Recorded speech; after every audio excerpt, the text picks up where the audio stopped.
Assembly चुनाव की आहट से यूपी की बागडोर संभाली कांग्रेस कमेटी की महासचिव प्रियंका गांधी वाड्रा काश्तकारी घरानों को अपना फोकस बनाए हैं।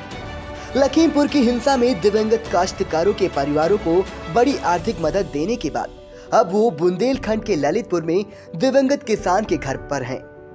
वहां पर उन्होंने पीड़ित किसान परिवार से मुलाकात कर उन्हें ढांढस बंधाया, साथ ही उनकी पीड़ा को भी साझा किया।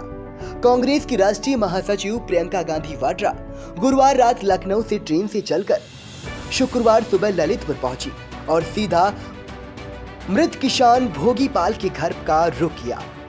उन्होंने इस दौरान मृतक किसान के परिवार से बातचीत कर उनका हाल जाना। प्रियंका ने परिवार को सांत्वना देते हुए हर संभव मदद का भरोसा भी दिलाया। प्रियंका के दौरे पर कांग्रेस के वरिष्ठ नेता तथा पूर्व केंद्रीय मंत्री प्रदीप जैन आदित्य भी उनके साथ थे। इस दौरान उन्होंने कहा कि उत्तर प्रदेश सरकार की कुव्यवस्था से उपजी खाद की कमी से लाइन में खड़े खड़े किसानों की मृत्यु हो गई थी।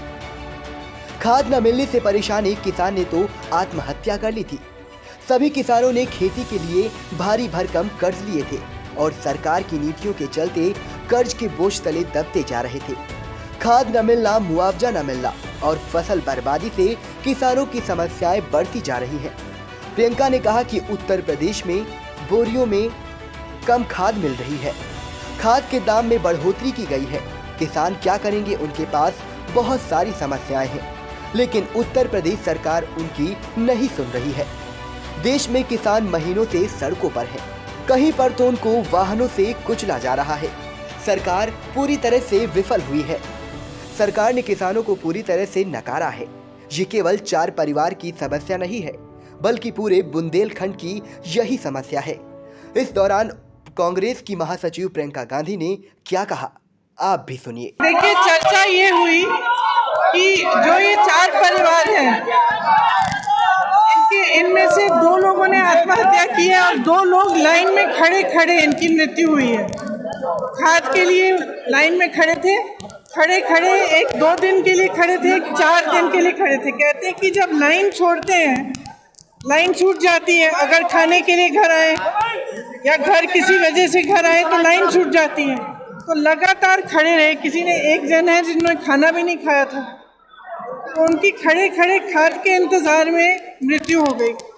अब एक पूरी सुविधा होती है सरकार की खाद के वितरण के लिए, तो ये तो स्पष्ट है कि ये पूरी तरह से फेल हो गई है। तो फेल क्यों हुई है? क्योंकि जो कालाबाजारी करते हैं वो और अधिकारी और नेता सब साठगांठ कर रहे हैं। और जब आपकी बता रहे थे मुझे कि 1 बोरा मिल रहा है, 2000 के लिए 1 बोरा खरीदने की कोशिश की इन्होंने। ठीक है, तो ये तो कालाबाजारी हुई साफ साफ। दूसरा, जब आपने बोरे से ही चोरी कर रहे हैं, आप खाद की बोरी से चोरी हो रही है। 50 की होती थी पहले, अब 45 की है, तो उसमें कम खाद भी दे रहे हो, खाद का दाम बढ़ा भी रहे हो, तो हमें क्या करेंगे बताओ। अब इनकी इतनी समस्याएं और सरकार सुन नहीं रही है। आप जानते हैं किसान सड़क पे आ गया है, महीनों से सड़क पे है, लेकिन कहीं भी इसकी सुनवाई नहीं है। कहीं कुचला जा रहा है गाड़ी के नीचे, तो कहीं इस तरह की चीज़ों से कुचला जा रहा है। अच्छा, यहाँ आते आते आपने देखा कि ये क्या आवारा पशु है हर जगह, यहाँ पे शायद अन्ना प्रथा कहते हैं उसको। अब ये मुझे भी ये भी बता रहे थे कि पूरी रात बैठे रहते हैं खेत में, पूरी रात खेत में बैठे। यहाँ बारिश हो गई, आखिरी बारिश, कह रहे हैं कि वो तो भगवान की देन थी कि हमारे खेतों में पानी आया। उसके बाद कम से कम आप खाद तो दिलवा देते हमें। तो सब कर्ज में है बेचारे, खाद नहीं मिल रही है। पानी आया खेत में, उन्होंने सोचा कि कम से कम कुछ उपज होगी, कुछ आगे बढ़ सकेंगे, वो भी नहीं हुआ क्योंकि खाद नहीं मिली। रात को बैठ आपको बता दें कि ललितपुर जिले के जाखलौन थाना क्षेत्र के नया गांव निवासी किसान भोगीपाल जुगपुरा में खाद लेने को गए थे। वे खाद की दुकानों में अपनी बारी का इंतजार कर रहे थे। जुगपुरा में एक फर्टिलाइजर स्टोर के बाहर 2 दिन से लाइन में खड़े होने से उनको दिल का दौरा पड़ने से मौत हो गई। इससे पूर्व भी ललितपुर जिले की तहसील के ग्राम रोंधा में भी खाद न मिलने का कारण किसान श्यामलाल फांसी लगाकर आत्महत्या करने की कोशिश की थी। लेकिन उसके साथ किसानों ने उसे बचा लिया। ललितपुर में खास संकट को लेकर पिछले दिनों प्रदर्शन भी हुआ था। इसके बाद कांग्रेस महासचिव प्रियंका दिव्यांगों से मिलकर उनकी समस्याएं सुनी। इस दौरान दिव्यांगों ने पेंशन में बढ़ोतरी की मांग रखी। जब आपका उद्धार होगा, जब पार्टी का उद्धार होगा, तभी तो हमारा उद्धार होगा। हम चाहते हैं कि दिव्यांगों की पेंशन 3,000 रुपए प्रति माह कर दी जाए। 500 रुपए प्रति माह के हिसाब से दिव्यांग अपना भरण पोषण नहीं कर पा रहा है, बस मात्र।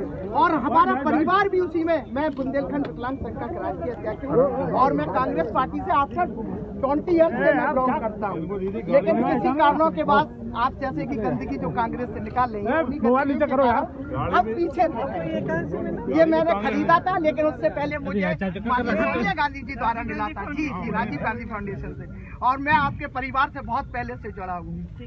मैं चाहता हूँ, ये मैं डाल दूंगी जी, आप अपने प्रतिज्ञा में ये ले लीजिए कि विकलांगों की पेंशन प्रति माह 3,000 रुपए कर दी जाए। 1.5 करोड़ विकलांगों का जो है परिवार है, उनका प्लस कर दीजिए 5 व्यक्ति। बहुत बड़ी संख्या में हम लोग। धन्यवाद दीदी। बाद में प्रियंका ने पत्रकारों को मामले की जानकारी दी। आप भी सुनिए वो क्या बोली। मैं उन परिवारों से मिली, 4 परिवारों से मिली जिनके परिवार के सदस्य खाद की वजह से, क्योंकि खाद नहीं मिल रही थी उनको, खाद की लाइन में खड़े खड़े 2 जने थे, उनकी मृत्यु हो गई और 2 ने आत्महत्या की। तो अब आगे क्या उन्हें आश्वासन दिया गया है? मैंने आश्वासन दिया है कि मैं उनका ये जो है इशू उठाऊंगी, उनकी मदद भी करूंगी, उनके जो कर्ज है वो मैं हम लोग चुका देंगे। उत्तर प्रदेश में चुनाव जो आने वाले हैं उसके लिए क्या तैयारी है आप लोगों की? पूरी तरह से आप देख ही रहे हैं, हम लड़ रहे हैं। आपने कहा 40% महिलाओं को लड़ाएंगे, अल्पसंख्यकों को कितनी जगह होगी? अल्पसंख्यकों के लिए कितनी जगह होगी? देखिए, हमने 40% महिलाओं के लिए कहा है और बाकी जो टिकट हैं हम जिस तरह से हम हमेशा बांटते हैं उसी तरह से करेंगे। मैम, ललितपुर में पार्टी की ओर से उन लोगों को कुछ दिया गया है क्या? हाँ जी, हमने कहा है कि उनका जितना भी कर्ज है वो हमारी पार्टी उसको चुकाएगी और उसके अलावा उनको कुछ अपने लिए भी पैसे दिए जाएंगे।